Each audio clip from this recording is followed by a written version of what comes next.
what I'm going to do here is I want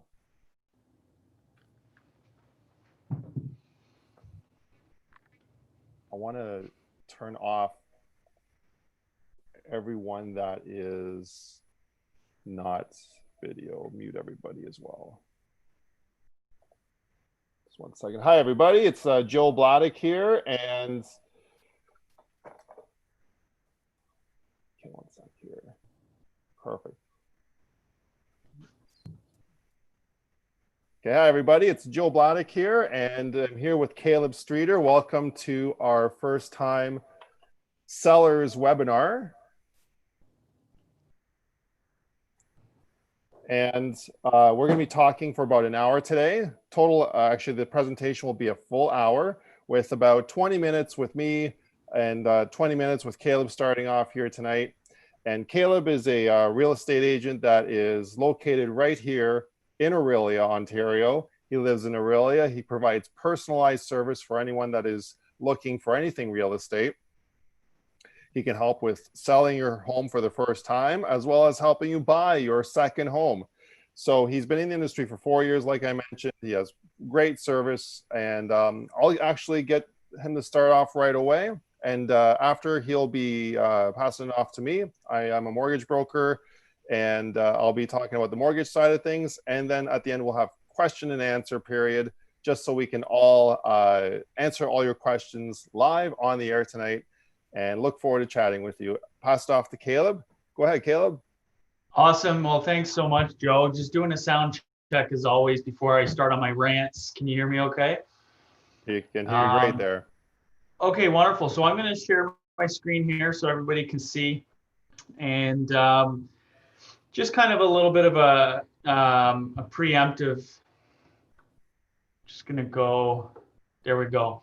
So, you know, I love this category, Joe, because everybody always tends to focus on first-time home buyers, and as do we, because it's a category as well that is in need of information. But, you know, we're in the digital age where you can read a lot and for hours upon hours, and not all of the information you're going to have access to is correct.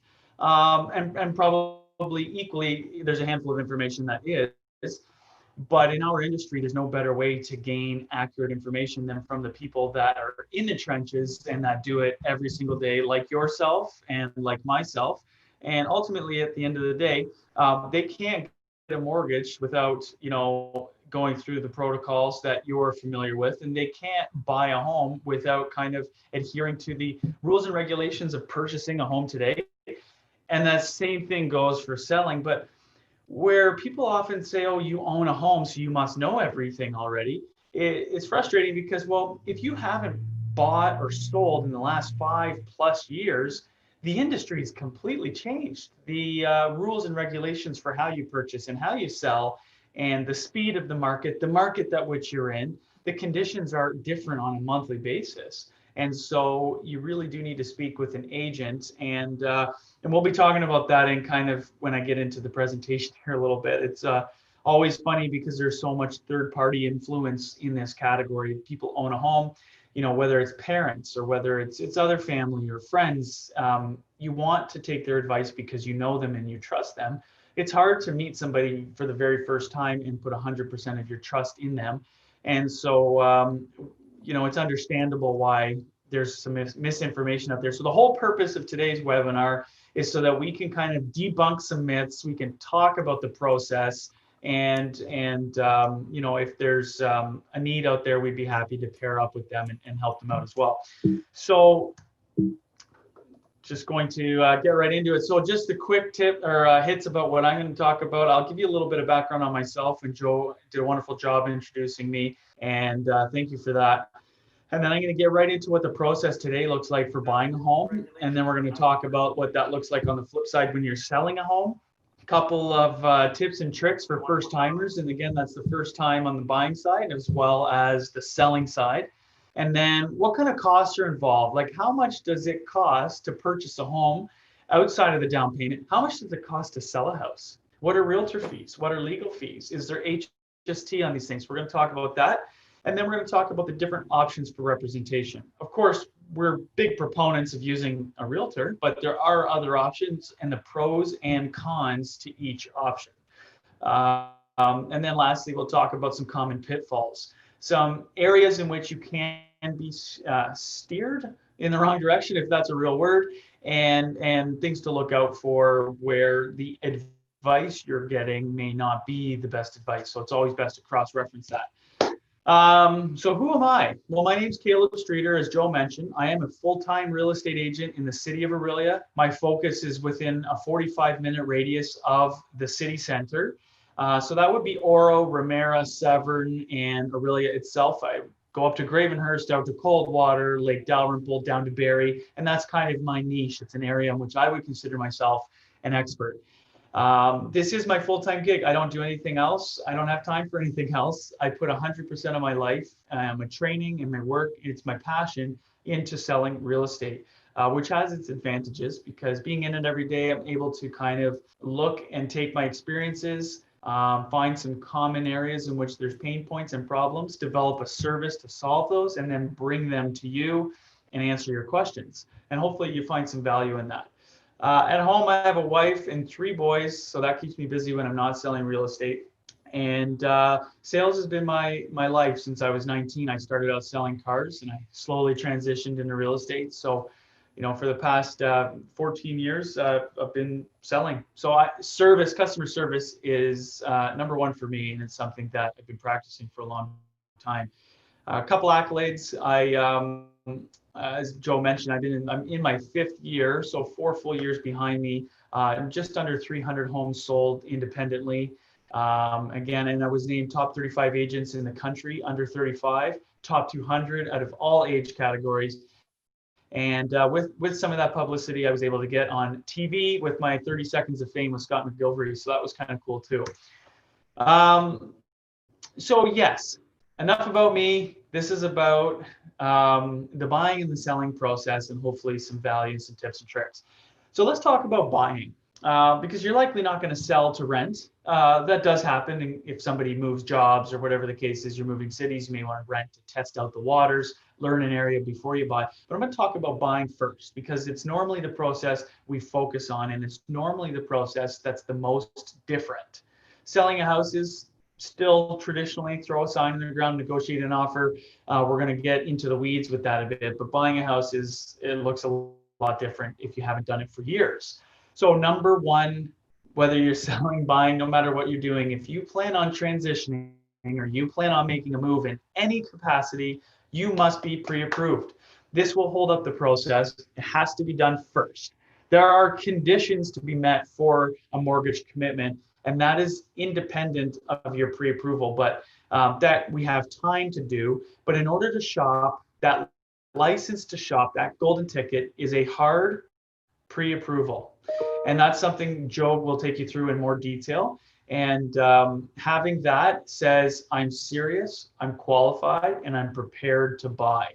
And there's many benefits to getting a pre-approval. And the one that sticks out to me is, as an agent, if you're going to make an offer on a property conditional on financing, the traditional conditional period is 5 business days, which is not really enough to go through the process from start to finish, just to start and figure out if you can or can't afford a certain price range.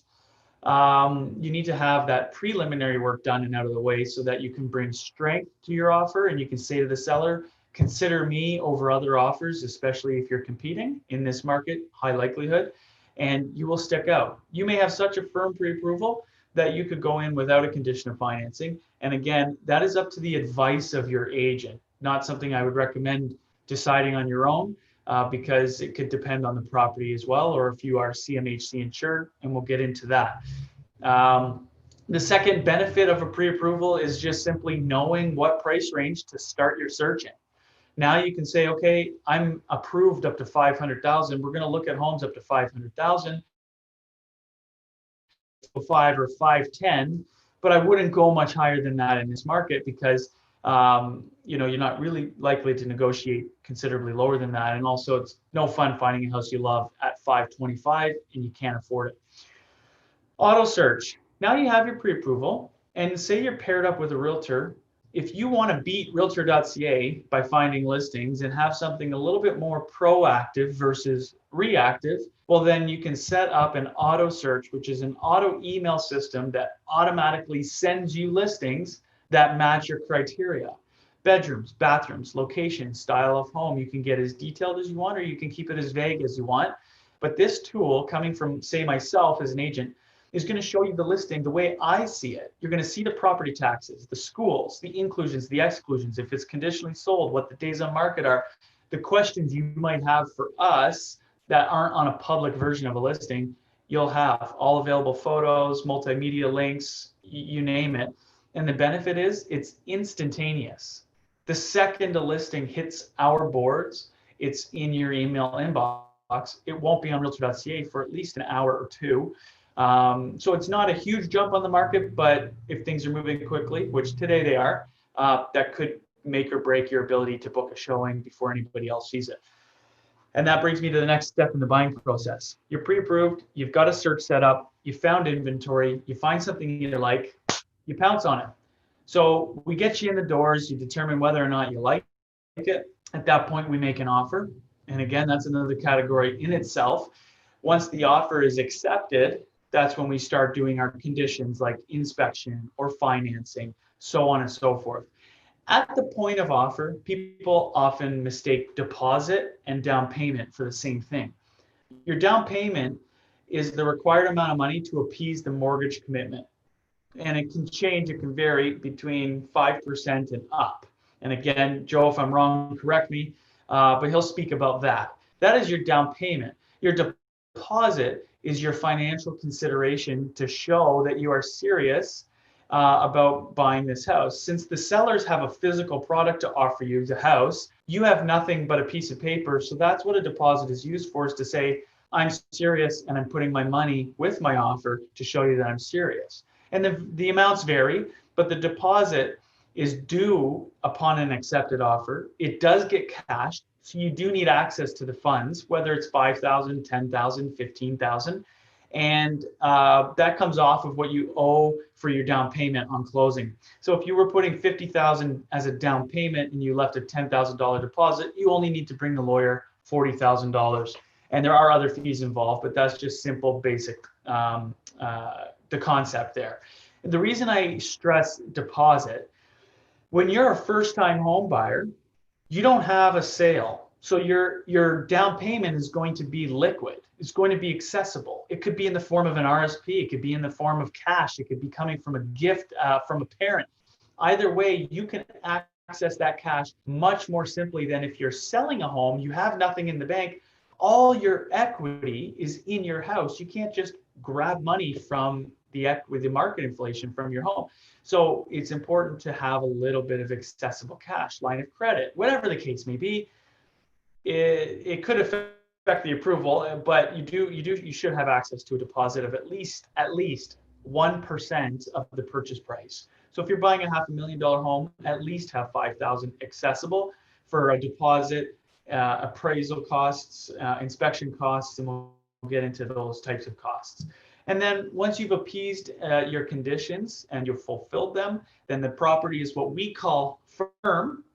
And now it's just a waiting game between now and closing. And that's when you can kind of settle things with the bank, and you can get all your ducks in a row and either prep your for sale or sit back and wait for closing. So that brings me into the selling process. I want to extend an invitation here, quick break, to anybody who may find value in this conversation today that we're either going too quickly or you just have a specific question about what I said. I'm happy to answer any questions as we go. Sorry, I lost my screen here, Joe. Can you see it?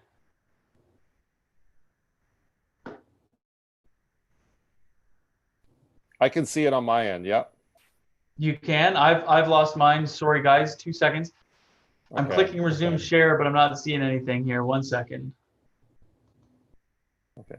I see the selling process, presentation, marketing, price. Okay, we're back. It's great. Okay, great. So anybody that has questions, we're going to have a Q&A at the end of this. But again, if you're feeling like you might forget and you want to pop it in the chat now, that's totally fine. So now we're selling, and this is where it'll be new for you. If you haven't sold before, but you do own a home, the key to selling a house in 2020 is getting as many digital eyes on your listing as possible. The days of newspaper and MLS books are behind us. People still look at newspaper, and I'm not saying it's not effective in any capacity. It's just not the most effective manner to sell your home today.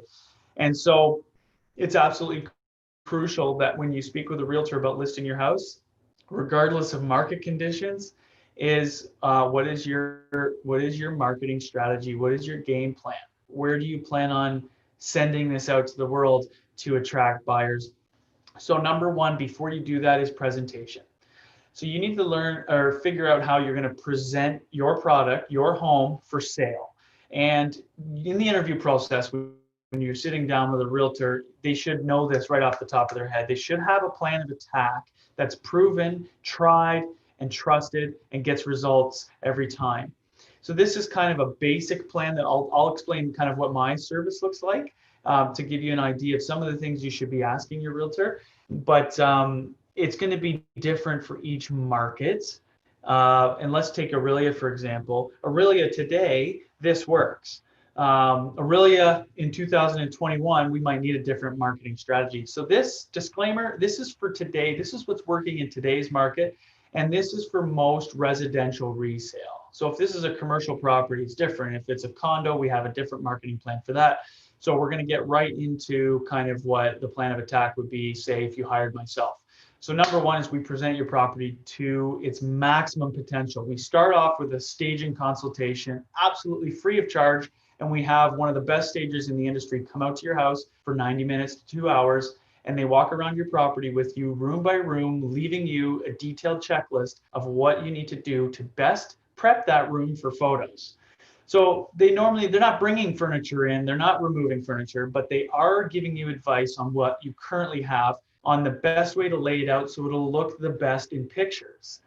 A staged home and a lived-in home are two different homes. And so it's not supposed to look like that's how you live. It's supposed to attract people to book a showing. Once your home's staged, you get right to photos. Producing professional imagery is absolutely key. 5 years ago, it was a bonus. Today, everybody does it. It's an absolute necessity. There are no just exteriors. It's not acceptable to take a shot with your iPhone anymore. You need to have great lighting. You need to have edited photos because it's the norm. When somebody's on realtor.ca looking at home after home after home, if yours doesn't at least match the masses or stand out, you will get looked over. And so presenting your home to its fullest not only requires staging the house, it requires good imagery. So making sure that a professional photographer is in that realtor's pocketbook there. No, not pocketbook, in their back pocket. You know what I'm trying to say. Next, it's a nice thing to have a full video of the property, not a 5-6 minute walkthrough because that will bore people to tears, but something that's a quick hit that is going to get them further interested, that's going to pull on their emotions and say, I want to see that house. And so that would maybe be a couple of quick shots of the appliances, a couple of shots of the outside, whatever your top 2, 3, 4 features of your home that you love about it, mention to your realtor so that they can shoot specific video around those features and get people excited about the features that you love. So that's the purpose of that kind of marketing, is to elicit emotion. And instead of just saying, here's a living room, here's a kitchen, here's a staircase. Well, that's not unique, and it's not a cut above. It's not gonna set your home apart from others. So staging, professional photos, professional video. It's a bonus if your realtor has the time to film an intro for it so that other people looking at it will gain an understanding of what kind of agent they're dealing with, because we are the first point of contact. When you hire an agent to list your house, they should be a good talker, a good negotiator. I'm not saying a sleazy salesperson. I just mean articulate so that they can get the features of your home and excitement of your home through to another agent or through to a. Now that you've gained and gathered the images and the videos, you need to send that out to the world and let everybody know you're on the market. So that's where marketing comes into play. And I won't get too detailed here, but marketing's key. This is the only step that really matters. Aside from picking the right price, you need to market it properly. And that may include a social media campaign and boosting the ads and targeting people specifically that are looking in this area by age group or whatever the case is. You need to definitely be on the appropriate boards. Here in Aurelia, we like to try and stay on 3 boards: Aurelia, Barrie, and Toronto. And we grab that Highway 11 and Highway 400 corridor all the way south, where we're finding the most of our buyers are coming from. So we go to them. And then it's important to advertise it twice. Once to the public, speaking their language, once to the agents, speaking their language. The realtor versions of the listings sound and look a little bit different than the public versions. And it's important for the agents to have answers to questions like age of roof and furnace and AC and approximate utilities. If you listed all of that in every listing on realtor.ca, it would be pages and pages of details. And there's a 464 character limitation for the write-up on the public version. So you want to reserve that for the warm and fuzzy feelings about your property, and not so much it costs $80 a month to run for water and sewer.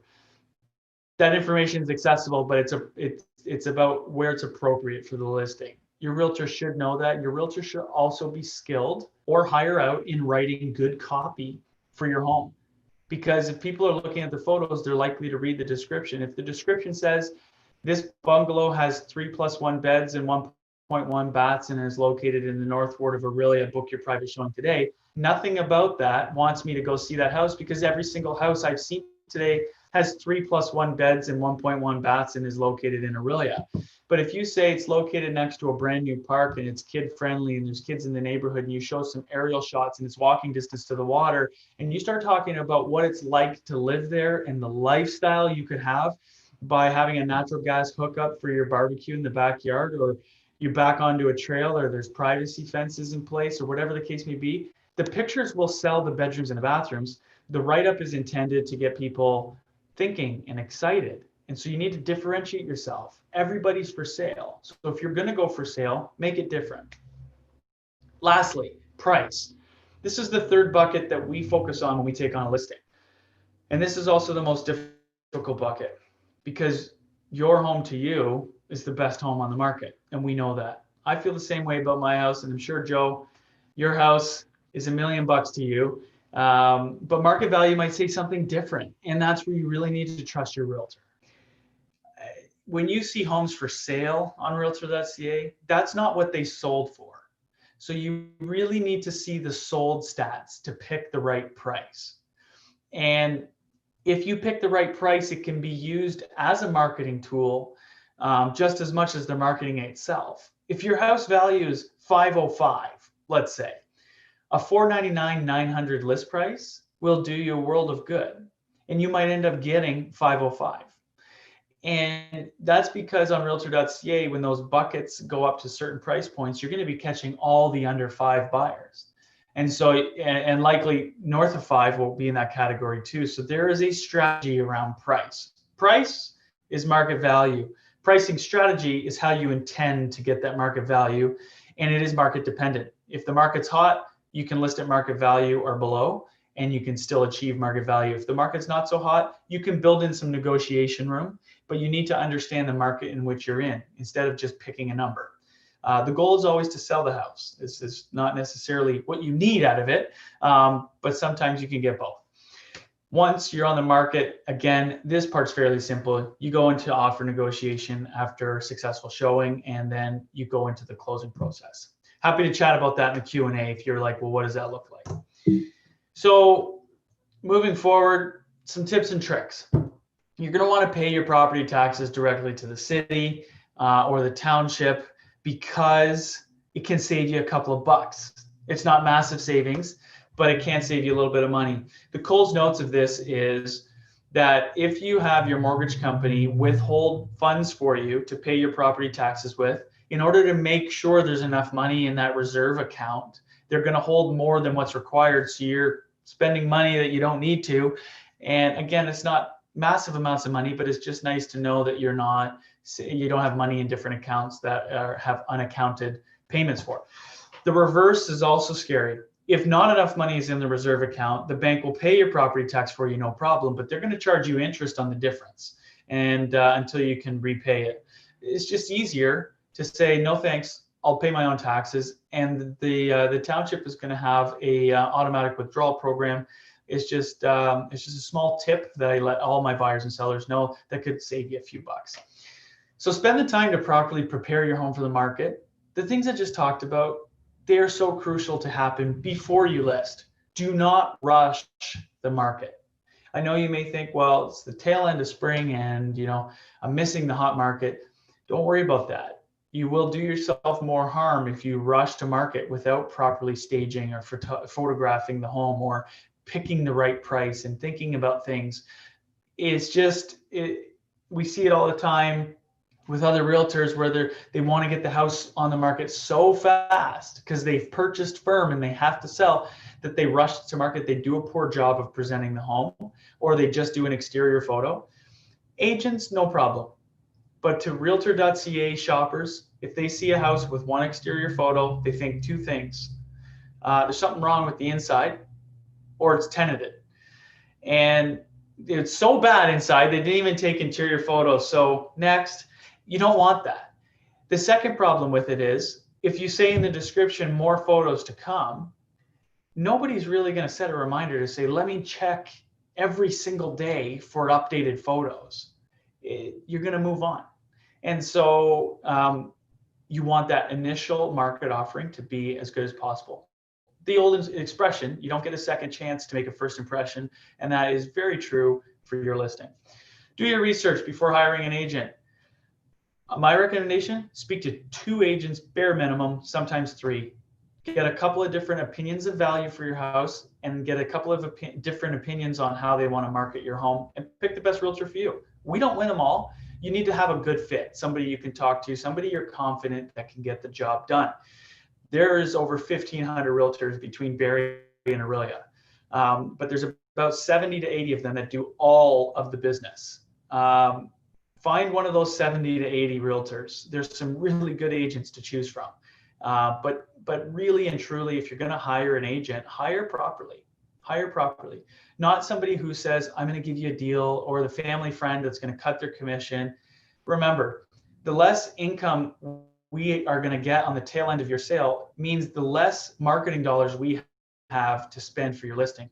There's a tried and true way to sell a home, and it's not going the cheap route. If you have a full service agent in mind that's going to cut you some slack here or there, then that's totally fine. But a discount agent might not be your best option unless the market is so hot it doesn't matter. You could just literally put a for sale sign in the ground and it's gone. But again, do your research and get some opinions. That might be my recommendation to land on the right agent. And then using multiple search tools is always a good thing to do. We're humans, and we're only good as good as the tools that we have, which would be the one advantage we have is we can see that proactive inventory. We have other agents in our office with coming soon listings, but it doesn't mean you shouldn't still use Kijiji and Realtor.ca and Facebook Marketplace to see what other homes are coming to market that may not be through the traditional channels of full service real estate. So just if you're upset because you found all the homes, that's normal. It's fine. And if we could change that as realtors, we totally would. But we only have search tools that can search local board listings. So if a Toronto agent were to list a home in Aurelia on the Toronto board, we're not going to see that unless we're on Realtor.ca every day, which we aren't as agents because it doesn't have the information we need. So use multiple search tools, and it's okay to help your realtor out in finding inventory, just doubling up the efforts. What's it cost? Well, the selling side is where the fees are. Purchasing is, aside from your down payment, purchasing is a lot less expensive, but selling, the fees are paid by every seller in every traditional transaction, and the buyer's agents are remunerated through the seller. So on the selling side, you have the three big fees. You have your realtor fees, which are a percentage breakdown between you're going to see 10 as the industry standard, 2.5 to the buyer side, 2.5 to the selling side. And then you have legal fees, again, which have changed drastically. You'll have those on both ends. But if you want to know what average legal fees cost, I actually do have year-to-date averages from the lawyer I use. So I can give you very accurate numbers on what it costs to purchase and what it costs to sell. And then early discharge fee. This is where you're breaking a mortgage. This isn't always applicable, but if you have a penalty, it could be 3 months interest, or it could be considerably higher. Something to consider if you're down to the wire and using the equity from your sale required to make a purchase. So if funds are tight, you really sit down with the mortgage broker, your agent, the lawyer, and really get that net breakdown, including all fees, all HST, everything, so that you know, okay, I have enough money to make this happen. And if you're in a really good spot, you'll have enough money to buy your next house and your sports car by holding back some funds. So you just want to have that. You want to have that. So this is what I do for my clients. Let me see if I have a copy here. I can't see my screen, Joe. Is that in focus there? It sure is. Yeah, I can see that. It's hard to see because you got your other screen shared, but yeah, I can see that. Okay. Anyways, this is a one-pager that I've made, and clients love when I do this for them. I call it your home's equity report. And this is basically assuming a sale price and then reversing out your existing mortgage, taking off legal fees and realtor fees and mortgage penalties, and coming out to what exactly you would walk away with if you didn't buy another house. So what will the lawyer cut you a check for if all you were to do is to sell your home? And that number, the mortgage brokers love that number. You just take that home equity report right into them, or you send them a screenshot, because then at that point they're going to know what you're working with. And will you have enough to put, say, 20% down on the next place, and or you might qualify for more of a house too. The buying side, there's no realtor fees to purchase. We're completely free. Never buy a house by yourself because it costs you nothing to use an agent. And if you want to have no legal ramifications, using a realtor is the best way to go about that. I can't guarantee that. Depends on the realtor you choose in your situation, but we also have errors and omissions insurance that we can take a lot of the onus from a transaction off of your plate and put it under ours. You will need to have your down payment saved. And since you're selling, a large portion of this down payment, if not all of it, will likely be from the equity in your home. And that's, again, difference between the market value and your existing mortgage. Less costs. You're going to want to have that deposit, as we talked about, saved up and ready to go. Regardless of the source, you need to be able to cut a check for about 1% or more, 1.5% sometimes, 2% sometimes, of the purchase price of the home. And then a home inspection is about $500 plus HST, sometimes less. So keep that in mind if you do want a home inspection condition. And then sometimes the banks will charge a cost to appraise a home, which is more of a mortgage commitment thing, but that could be an additional cost, and they range a few $100s typically, similar to a home inspection. But again, I don't want to talk too much on that. That's not my world, but it does happen. So just have a couple thousand on the side just for incidentals. And then legal fees. So it is more expensive for legal fees on the purchase end because there's title searching, there's a lot more work involved, there's applying a first charge and mortgage instructions, there's work for the bank to be done. When you're selling, you're discharging a mortgage, there's no land transfer tax, there's no title searching, there's no title insurance. It's just, so it's about $1,000 cheaper to sell a home than it is to purchase. Oh yes, buying, you will have land transfer tax. I can't believe I didn't put that in here. So that's crucial to remember as well. And if you're wondering, what does that cost? You could go to Google and Ontario Land Transfer Tax Calculator. If you're buying outside of Toronto, Toronto is the only municipality in Ontario that has double land transfer tax, and everywhere else in Ontario is not. So it's the same. Wherever you're buying in Ontario, as long as it's not Toronto, you can calculate easily what your land transfer tax will be.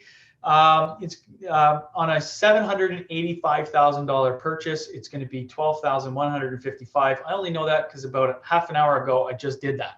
So that gives you an idea. It's expensive. So again, you're going to want to talk to your realtor, talk to your mortgage broker, and talk to your lawyer. Make sure you know where everything is going. All right. When you sell your house, you can choose to do it privately, neighbor to neighbor, You can choose to do it with a fixed fee brokerage like a Purple Bricks, ComFree, and or you can choose to go with a full service agent.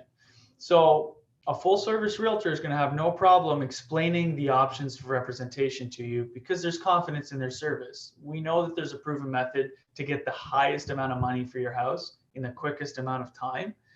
We're not giving houses away, and faster doesn't always mean that you've left money on the table. In fact, the faster a transaction does happen, the higher probability of a higher price and over asking is there. Inside of 7 days, our statistics on the Aurelia board show that your highest and best offer comes in the first 7 days. 70% of the time, that's the statistic. So obviously you don't want to take this on yourself unless your neighbor walks up to you and says, I will literally buy your house and we can do this lawyer to lawyer. That is possible. You do not need a realtor to sell, but just be very careful and make sure you are engaging lawyers and that you're not doing this on a handshake or writing your offer on a napkin, and always collect a deposit. Even though you know this person, I have seen this go south, unfortunately. Fixed fee brokerage. People say realtors are too much. They make too much money. It's too costly to sell. I'm going to take on, I shouldn't name names. There are fixed fee brokerages out there. I'm going to take on a cheaper route. What you don't realize is you still have to pay the buyer's agent. Almost 100% of buyers have a buyer's agent. It is so close to 100% right now, it's scary. There's very few people walking around, because we're not doing open houses during this whole thing. There's very few people walking around without an agent or unrepresented that are just willing to knock on your door and saying, I saw your listing through a brokerage and I don't have an agent and I'd like to buy this from you and save the fees. So 99.5% of the time, you're going to need to pay the buyer's agent. So half the fee already is still there. So now the savings is only on the listing side. Well, if the fixed fee is 1% or $3,000 or whatever the number, depending on the service you choose and what package you choose, you're really only saving a couple $1,000s. And that's only to say if you're actually saving, because to be honest, 9 times out of 10, we see these brokerages, because there's no local realtors representing them, picking the wrong price. And the houses that do sell quickly are because they're undervalued. And the ones that don't sell end up going with a full service realtor, and you will never regain your investment. If you do hire a brokerage or a private sale type brokerage thing, I'm trying to avoid names here, you will have to pay up front. That's their business model. You pay up front for your photos and all that kind of stuff and that service and offer assist and whatnot. And again, I'm not harping on this. I really am not. I'm saying there's a time and a place for that. But more often than not, if you do have a residential resale, full service is the way to go. We never really see an actual savings. It's just that thought of, well, it's less percentage than an agent, so I'm going to go this route. Showing your own house is so tiresome. It's prepping it and picking your own price. It's just not a good way to go. Whereas a full service realtor, yeah, they're going to charge a little bit more, but they're going to do all of the work on their own dime, confident that your house will sell and they'll get reimbursed, because if it doesn't sell, they don't take a dime from you, or at least they shouldn't. So it's the way to go, because it's a free venture unless your house sells, and you're not going to sell unless you get a price you're happy with. So you are completely in control with a full service agent, and it costs 100% zero unless the house closes. Last but not least, thank you for everybody's time and Joe putting up with my rants and my rambles. But you could tell I'm passionate about this. I really love what I do, but I love more so, showing homes and writing offers. I love being an educator. It's not intended to come across as aggressive or assertive. It's just, I'm passionate about it. And, following the instruction and advice of a trusted agent it's just going to prove to be beneficial for you. So here are some of the areas in which people go wrong, and it's totally normal. Before I was in real estate, I thought very similarly. I'm going to list my house higher to build in some negotiation room. There's some truth to this statement, but there's more fallacy than there is truth. The truth is, if the market conditions state that you can get away with that, then wonderful. If every single buyer on the market is feeling like they're going to come in low to get a deal,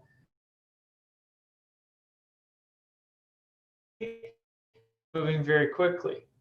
and there's multiple offers. Well, multiple offers don't normally happen unless your house is listed at market value or slightly under, because you haven't attracted enough showings. You haven't said to enough people that there's a deal to be had to generate more than one offer. So listing your house higher than your agent's recommendation doesn't always mean you're going to get it. Doesn't always mean somebody's going to want to negotiate on price. It doesn't mean you're going to land where you want to be. 5K, 10K, small percentage points, you can get away with it. Going much north of 2% off of your market value is just not advisable. If I stay home during showings, I can sell the house to the buyers better. Here's the truth. You're right.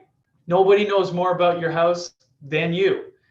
But you need to move, you need to leave for the showings, because the buyers will feel so uncomfortable if you're home. You are going to sell yourself out of a sale. You'll talk yourself out of a sale. There's things that you know about that house that you don't want them to see or know right away up front. You're not hiding or being dishonest, but you might say, oh, and I'm going to fix this, or I'm going to fix that, or when we bought the house, this hasn't ever worked, but I'll make sure it's working before. All of these things are taken away from the emotion and excitement that a buyer's feeling when they're seeing a house, and they get giddy and pumped about it. You don't want to be around. You want their realtor and them to be the only ones in the house so they can talk openly, not feel awkward or not feel nervous about going into your cupboards or pulling open your cutlery drawer or your junk drawer. That happens, but that's part of the process of falling in love with a property. And that's something that you want them to feel the freedom to do. Never, ever, ever stay home. If you have pets, get them out.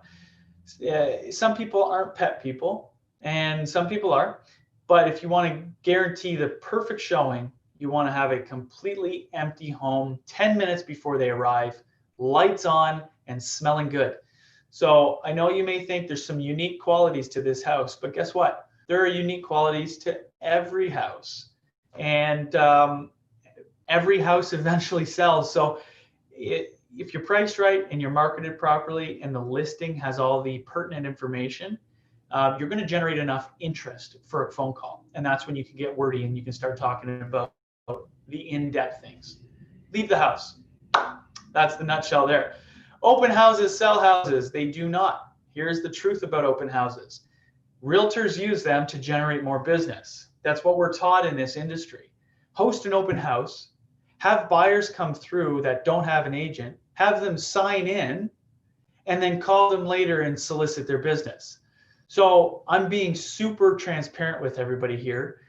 That is the purpose and number one motive of an agent hosting an open house. Well, how is that fair that we want to use your house as a tool to generate business? Hey guys, can you go away for an hour and a half to 2 hours and spend money or waste time while I meet people that aren't going to buy your house? You can't qualify anybody walking into an open house. You can't say nobody walking into an open house. They may have just driven by the sign. They don't know what it's listed for. They may not be working with a pre-approval. It's an invitation for nosy neighbors.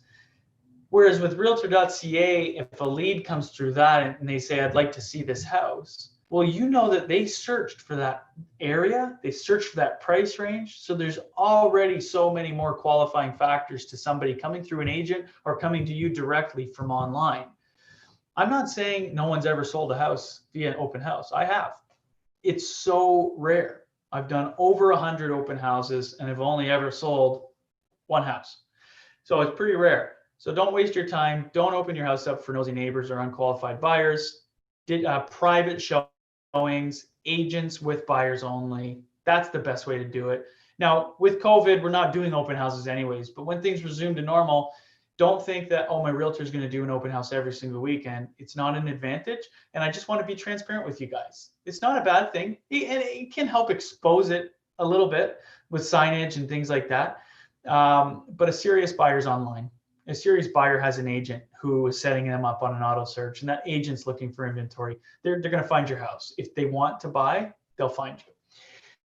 Lastly, my parents told me, please cross-reference everything your parents tell you, your friends tell you. They are well-intended, and I get that completely. But it's a daily thing that I hear. My parents said start at this price. My parents said when they bought, they were able to get it for X. And they negotiated with the seller, or they let me move my stuff into the garage before closing. If what your parents tell you matches up with what your realtor's telling you, wonderful. It's sound advice. If it doesn't, I would put your trust in your agent. If you don't trust your agent that much, you need to interview more agents. So I'm going to end it there. Here's my information, my cell phone, my email, and my website. Everything is just Kaleb Streeter. You can find me everywhere.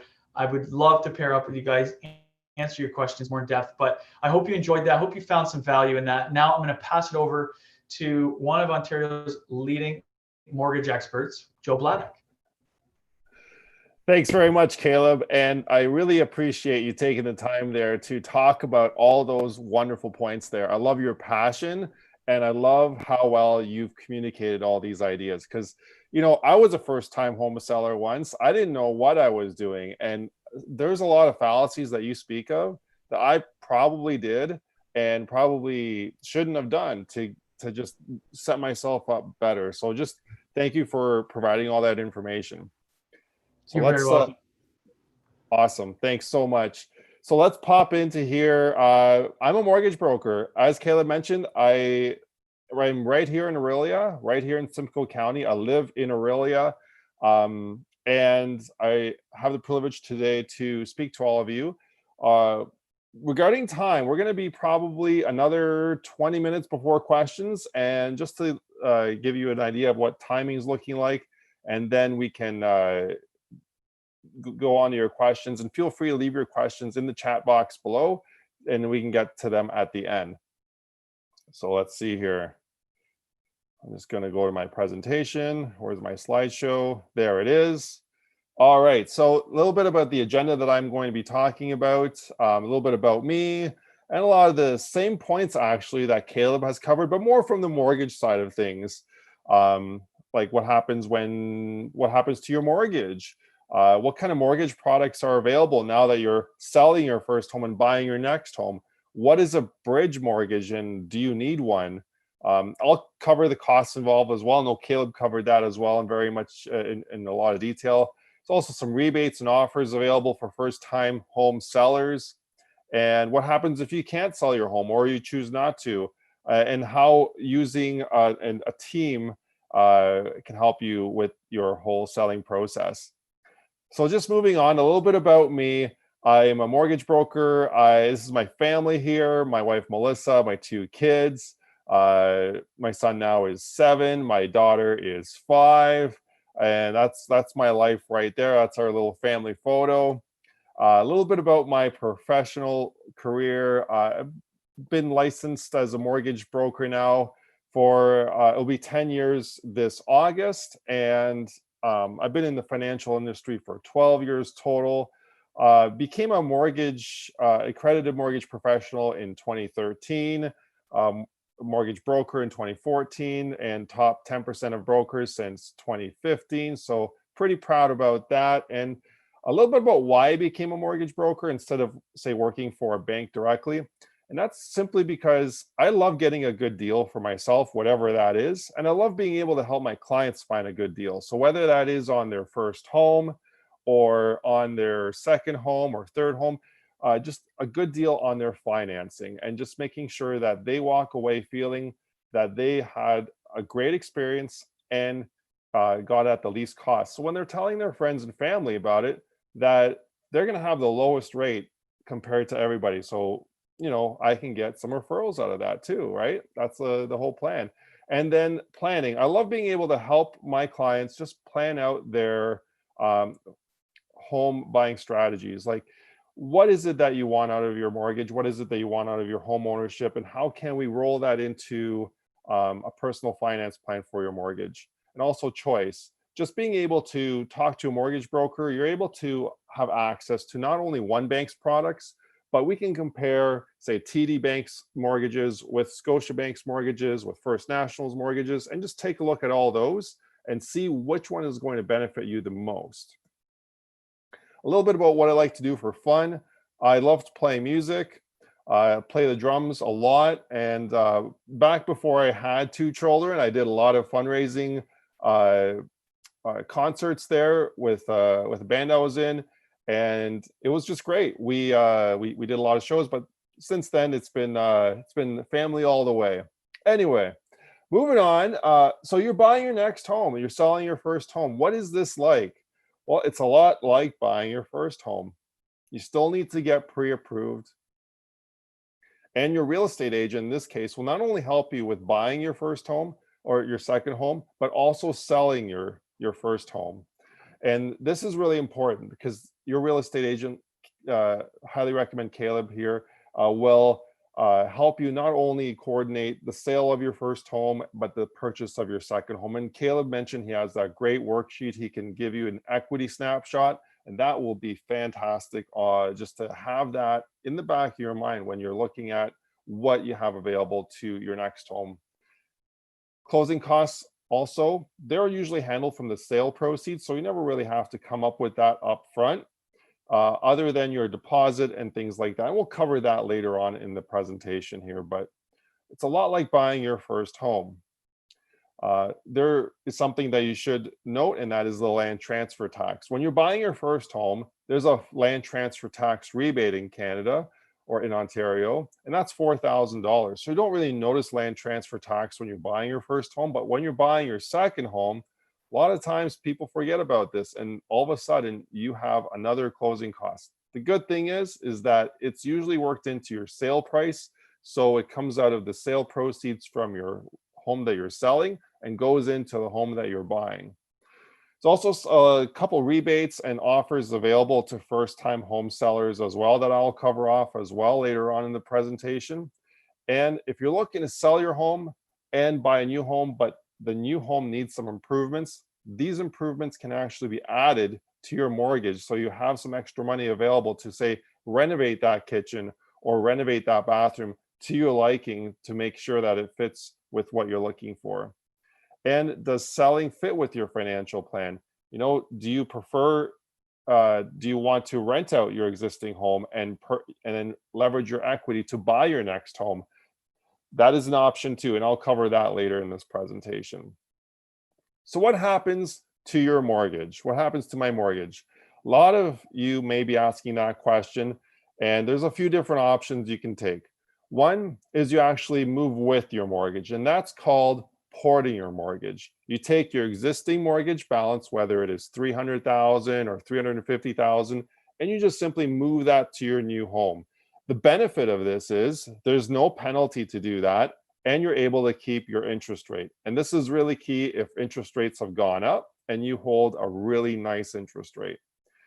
There's another option, and that's to simply get a whole new mortgage. And in this case, you'd be paying off your existing mortgage with your sale and then setting up a whole new mortgage on the other end, same as you did when you first bought your first home.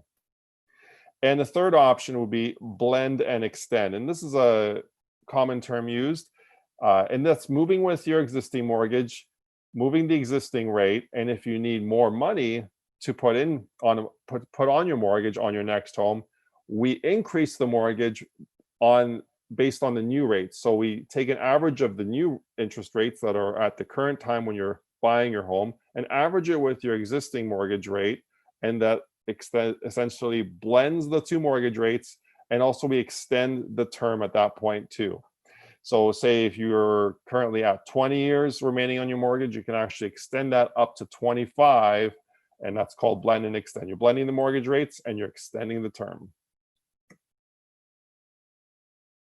So do I need to get pre-approved? And yes, you do need to get pre-approved, even if you currently have a mortgage. There's a lot of things that may have changed. And before you actually put the for sale sign in your lawn and get Kaleb showing you new houses, it's important to make sure that you are pre-approved and that we know exactly what you can afford. Because as Kaleb mentioned, if you have a solid pre-approval, you can actually go into that purchase without a financing condition, feeling confident that you have the financial backing behind you. It's really important. And the reason is maybe your credit has changed since you first bought your home. Maybe your income has changed. Maybe you've become self-employed since you bought your first home. And if you've been only self-employed for 6 months to a year, this may disqualify you for that home you want. And maybe we should plan maybe that you're buying your next home another year from now because you're self-employed.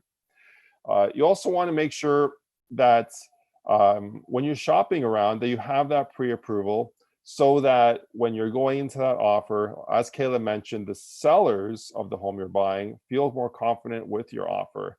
And a lot of the times they'll take your offer that is already pre-approved over another offer that is not pre-approved. And similar to what Kaleb does with his equity snapshot worksheet, I do a closing cost worksheet. I'll talk a little bit about the closing costs later, but essentially I go through all the different closing costs in the same way, find out what you will have left over after you sell your home and you purchase your next home. And the reason I do that is because you might want to pay off some debts. You might want to pay off some credit cards or lines of credit or car loans in the process of selling your home and buying your next home. There's a lot of people, and what they do is when they sell their home is they take the money from the sale, they pay off their credit cards, they pay off a car loan, they pay off some debts, and then they take the remaining amount and put it in as a down payment for their new home. So they can accomplish two things at the same time, make themselves more financially stable and have a new home at the same time. So we can figure all that out during your pre-approval. So what products are available? Well, there's a lot of different products. As I mentioned, I'm a mortgage broker. I have access to all the different lenders in Canada, big banks and non-bank lenders. But you can actually pick any one of these things. You can actually stay with your current mortgage company, whatever your mortgage company is with, and I can work with your existing lender to transfer that mortgage over to your new home. Or we can look at other lender offers. Perhaps you're open to seeing what we can get you right now. If you set up your mortgage 2 years ago or even a year ago, your interest rate might be around 3 to 3.5%. You might be looking at saving some money if you actually break your current mortgage and look at setting up a new mortgage at a lower rate at today's rates. Also, if you do that, there's some lenders that offer cashback incentives that can help you with closing costs when you get your new mortgage set up when you're buying your new home. Also, at the same time, as you're selling and buying, you might have a lot of equity in that new home that you're buying. So you have the option to set up a line of credit at this time. And this might be useful down the road, say if you lose your job or want to become self-employed and invest in a business or something like that. Just having that line of credit set up initially at the same time when you're paying for the legal fees to do all the sale and the buy, so it doesn't really cost you anything extra, will be beneficial for those emergency case situations down the road. Also, when you're selling and buying, you have the opportunity to change up the type of mortgage, and I can help you with that. Either changing from a fixed to a variable rate or the other way around. You can also change your amortization. Say you're at 20 years, you can increase it back to 25 or go up to 30 or maximum 35-year amortization with some few lenders. And at this time, you're also able to change your payment frequency. Maybe you've been paying your mortgage on a bi-weekly or monthly basis, and you want to change it up and maybe start paying your mortgage weekly or semi-monthly on the 1st and the 15th. There's all these different options available, and we can handle all of these at the same time as you're selling and buying in your home to get you set up going forward. So what is a bridge mortgage? You may have heard this before, and a bridge mortgage is a very temporary mortgage. It usually lasts for about 1 to 2 months and allows you to hold two homes simultaneously. You might want to move in early and close on your sale late. So let me give you an example. Here, Roger and Susan have bought a new home. They are moving in on July the 10th, 2020. So that actually happened a couple weeks ago. Then they're selling their home on August the 1st. So they're not actually going to have the money from their home until August the 1st, but they want to get in early, maybe paint their home a bit, maybe do a bathroom update.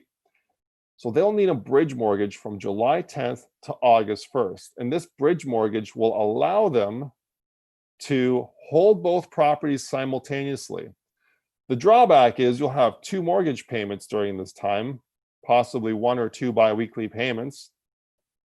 But the good thing is it allows for a buffer, whether it is to move your belongings from one home to another, paint that home or get it ready or whatever you need to do. Bridge mortgages are available and they typically last up to a maximum of 60 days. We can get them longer, but it's all in a case-by-case scenario. All right. So how does the process work? Kaleb really covered this in detail, so I'll just skim over this so we can save a little bit of time. Number one, I would say, is to meet with the mortgage broker to make sure you know that you can get pre-approved and that you will have no problem selling and buying your home that you're planning on. We get you a price range set up and you get to know confidently how much you can borrow and how much it's going to cost. And we can pre-approve you so we can lock in an interest rate for up to 4 months. So if rates go up, you're protected. And if rates go down, we can just automatically adjust at the lower rate as we go. Then you meet with Kaleb to discuss selling your first home and how that's going to be set up. He can help you walk through that in detail.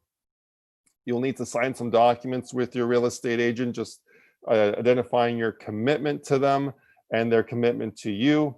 And then when we get your approval for your new home, you'll need to sign some paperwork with the mortgage broker, just confirming your mortgage approval.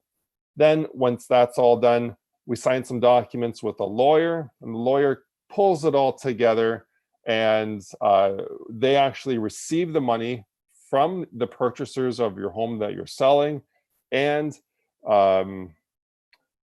they give the money to the buyer, the home that you're buying, the sellers from the home that you're buying. Sorry, it just took a minute to figure that out there. And they handle all that nitty-gritty stuff. They handle paying off your old mortgage or transferring your current mortgage. So you don't have to worry about that. A lot of my clients, when they're selling their home for the first time, they tell me, Joe, do I need to call my mortgage company to let them know that I'm moving? You know, I'm like, and I tell them, you don't have to worry about that. Is what you're paying a lawyer to do. And that's what they specialize in day in and day out.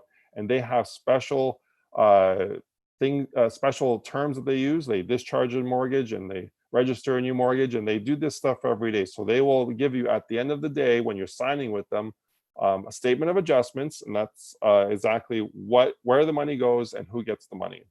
And then you can see exactly where it goes. And speaking about money, let's talk about the costs involved. Again, Kaleb covered this in much detail, but essentially, let me go through this here.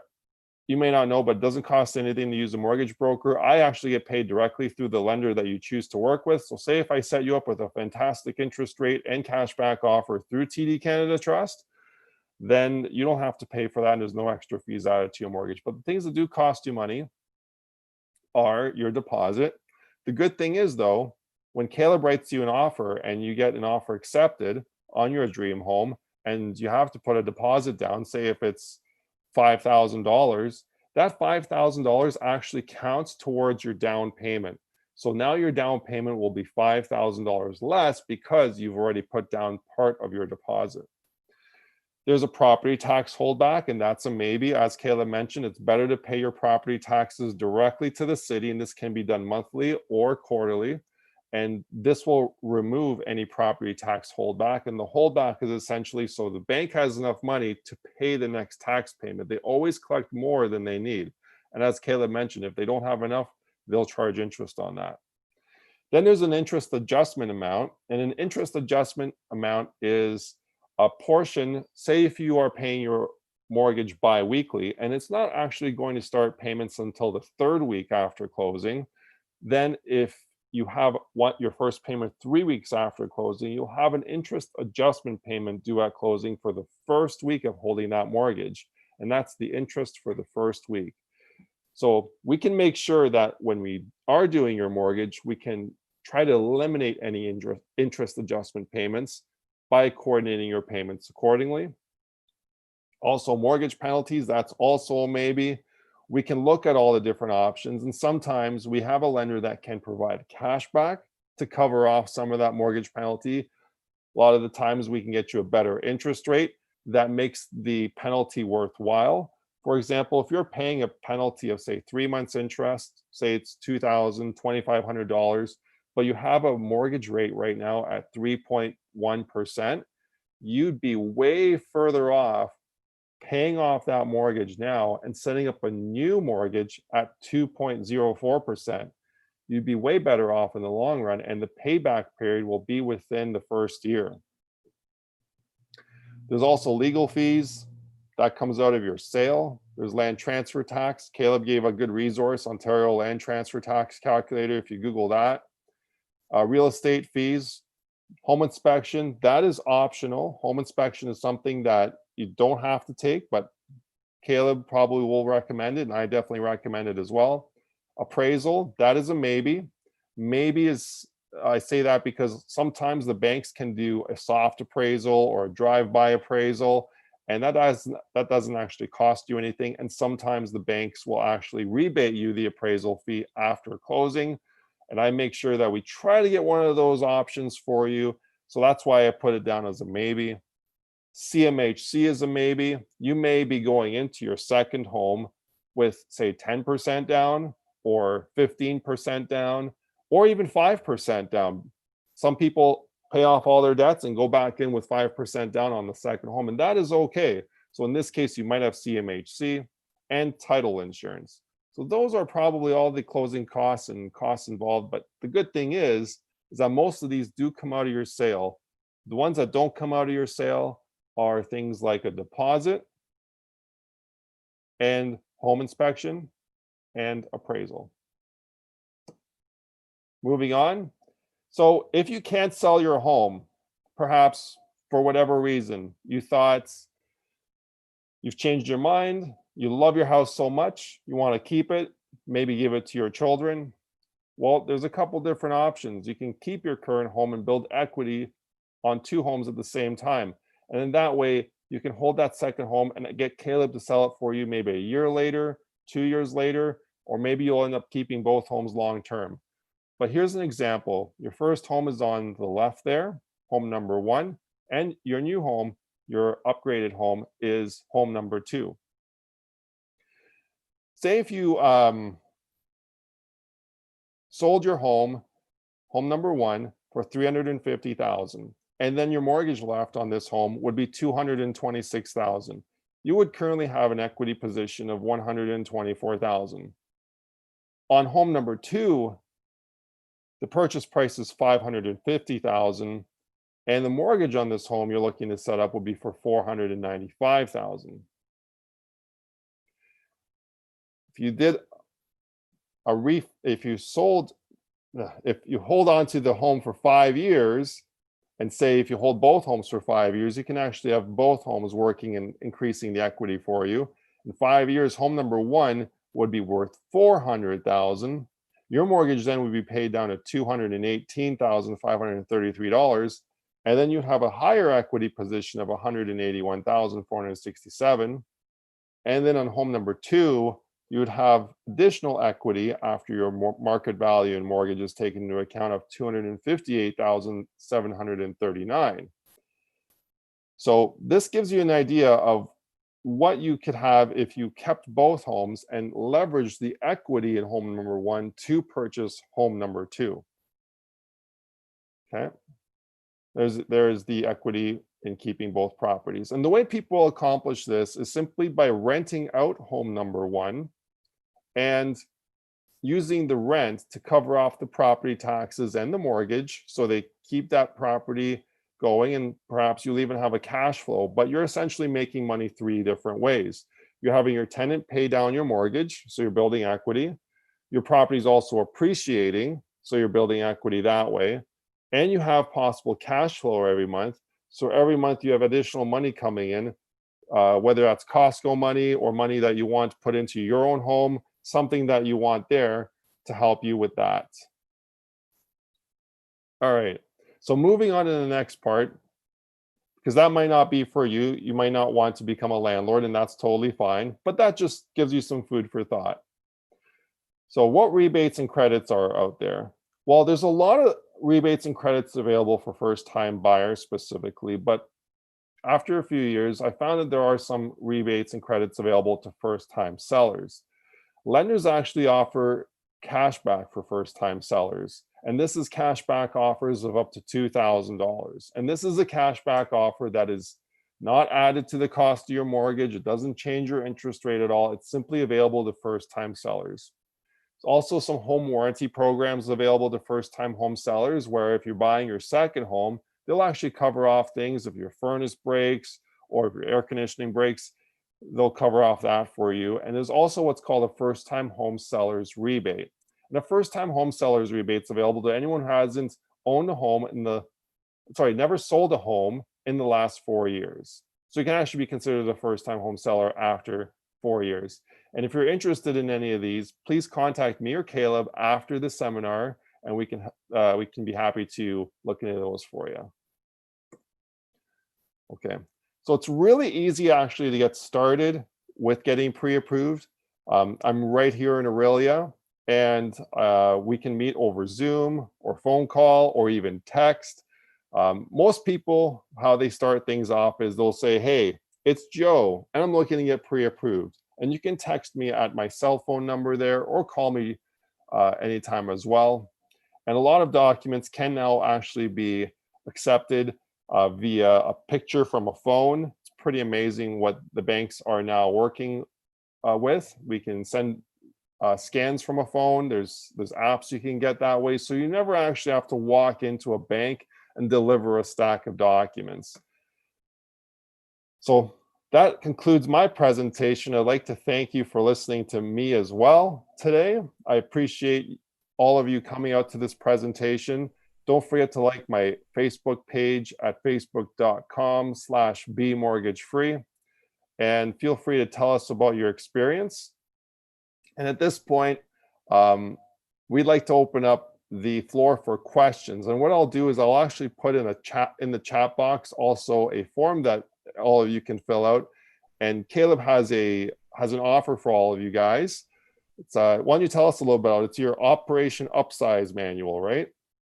Yeah, I have a guide that it's a little more polished, and it kind of gets everything I'm trying to say into one document.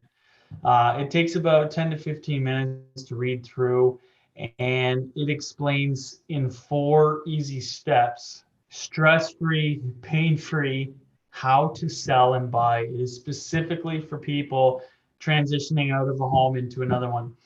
I call it Operation Upsize because most often people are selling to go bigger. They're upsizing, whether they're adding kids to the mix and they need more bedrooms, or they want more living space, or they're taking their parents on. It doesn't necessarily mean you're upsizing. It could be a lateral move. It could be downsizing as well. But if you're selling and buying specifically, this guide's for you, and it talks about exactly how to do that without the pain, without the stress. Awesome. So does anyone have any questions? Feel free to type any question here. There's no stupid questions. I remember I was a first-time home seller once, and I didn't really know what I was doing and didn't know who to call, didn't know how the process worked.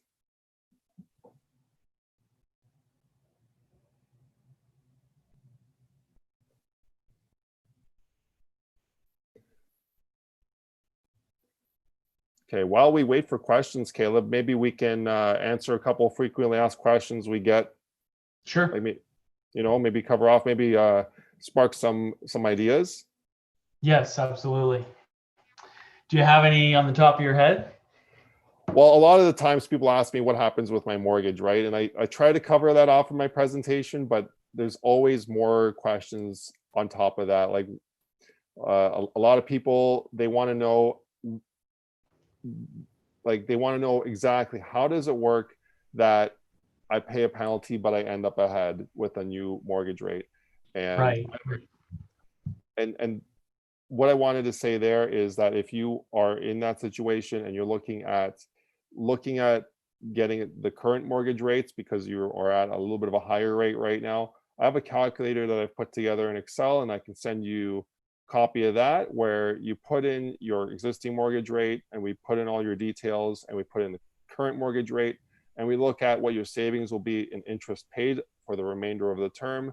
We'll look at how much more principal you will pay until the remainder of the term, and we'll look at the monthly difference as well until the remainder of the term. And then we look at how that adds up, and we compare that with your penalty. And usually if you're at over 3% right now, and you can get low twos right now, you're going to be about $8,000 to $10,000 ahead over the 3 to 5 years, depending on what your penalty is. So that's that's a frequently asked question I get. Yeah, and I think we covered a lot of the. There was a bit of material on both of us on kind of costs and things like that. I know, like as an agent, people want to know what's your fee. I'm a realtor in Barrie. I enjoyed your presentation. I follow the same model. Appreciate your transparency. Great info. Hope to get a chance to work with you in the future. Tracy Love. Thanks, Tracy. Appreciate that. That's encouraging to hear, and that's good. Yeah. So I hope I didn't hurt you by saying what I said about open houses, but I know that you'll probably agree with me. So if you're open with your clients, that's good to hear. Yeah, if you're open with your clients and you know them well enough and they're okay with you hosting an open house at their property for that purpose, then there's nothing wrong with it. But it's just not likely to sell their house. Mm-hmm. Awesome. Yeah, cool. Open houses have been one of those things where I if I see an open house, then I don't mind being a nosy neighbor, but I'm not really interested in buying that house. So I can see why they can be a waste of time. Totally. Yeah. Well, we have someone else here. Okay. We'll have to find out more about the first-time seller incentives. Yep. Feel free to connect with us after the presentation, and we'll be happy to send those out. So yeah, there's some first-time home seller incentives, so we can make sure that we connect you with those. Okay, well, maybe if anyone has any questions, Kaleb, we can we can let them come to us after, and also we'll be sending everyone will get an email from me after this just to follow up. And if you want to get started with the pre-approval process, Kaleb, maybe you can also connect with everyone after as well, just to introduce yourself. And if anyone has any questions, they can get back to us that way as well. Oh, that sounds great. Okay. No, it's a great time. Great way to wrap it up. Thank you for your time, and thank you for everybody that attended. And of course, we're accessible after this as well. Happy to work with you. Okay. Great. Well, thanks, Kaleb. Thanks, everybody. Thanks for coming out. Have a good night. Okay.